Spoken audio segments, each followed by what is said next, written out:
put outside on the Palace of the Louvre, when the Louvre was the royal palace. And it represents the virtues, vices and virtues. And here it represents the charity. This is the father who was arrested, put in jail. You see the channel, was put in jail and no more food for him. So this is the lady who feeds her daughter.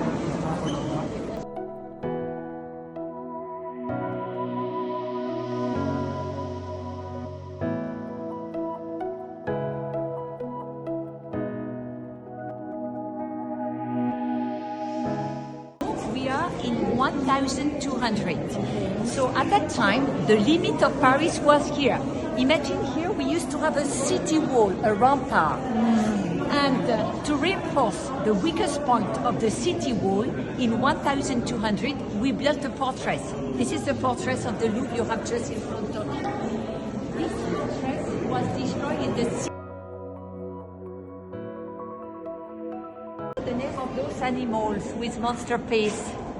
No, you don't know?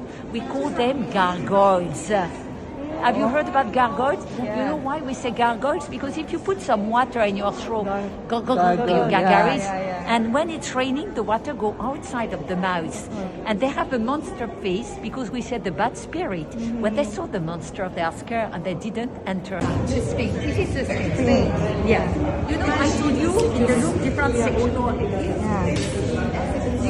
Normally, the Sphinx is put at the entrance of the temple to protect the temple. Here, the Sphinx is at the entrance of the Egyptian section. You know, normally the Sphinx, if you arrive with a bad will, it's going to jump on you. And this is what is going to happen if you arrive in the museum with a bad... The Sphinx is very old. It's 4,000 years old. It's made of granite. It has a human head and animal corpse. And my question is, do you think this is a pharaoh or a god? What do you think?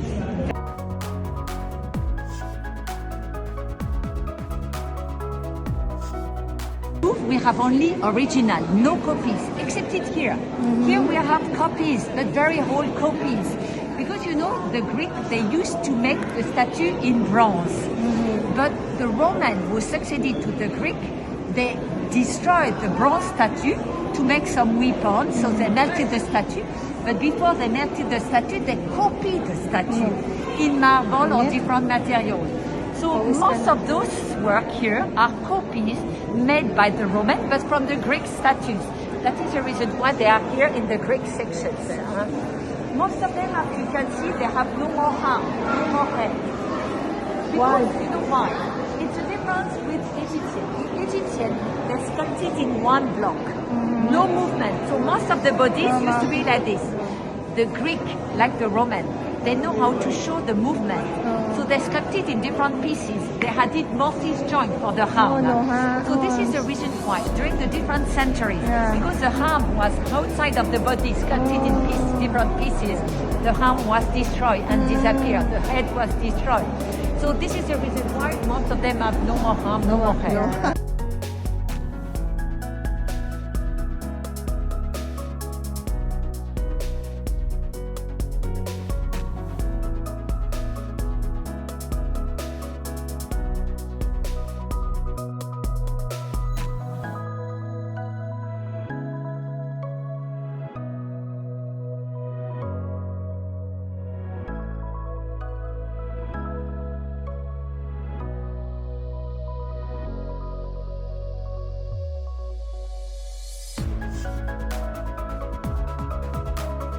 Because this is a Greek statue from the 2nd century before Jesus Christ.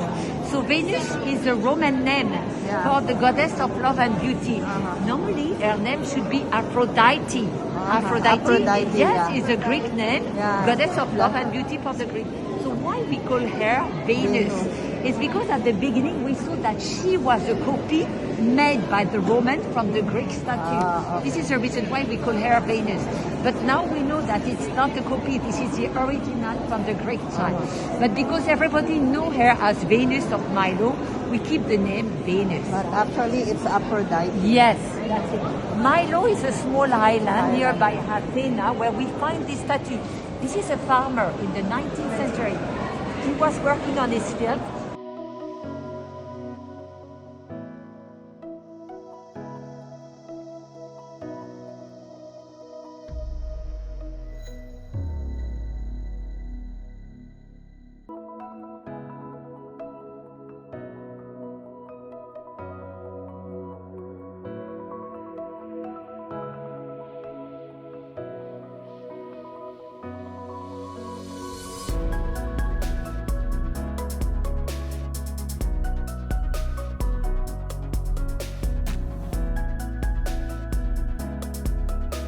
Christ, you believe in the light. That's it. And you see the mother has the same face, it looks the same age as the daughter. Oh my, it's about the same as for you. Just like us. It's just to show us that it's a composition like a pyramid. Yeah. It's just to show you that they do only one family. Huh? It's just brilliant. I mean, his brilliance across so many.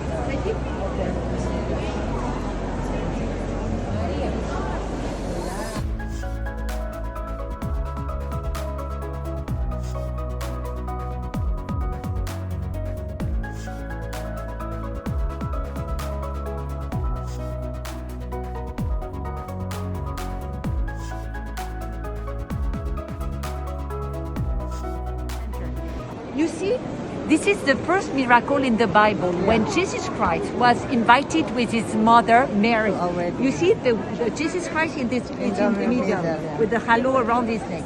On the right side of Jesus Christ, meaning on the left for you, there is a lady. This is the Mary. She has this gesture. Can you see that?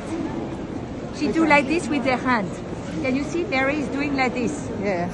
Yes. She's going to tell you, to teach you, the wine is missing, no more wine. So the miracle is going to happen on the left side. You know, Jesus Christ, he said, put some water inside the amphora. He's going to turn the water into wine. This is the miracle that's happened on the right. But look at the man who is a tester, the one who tests the wine. Look at his eyes.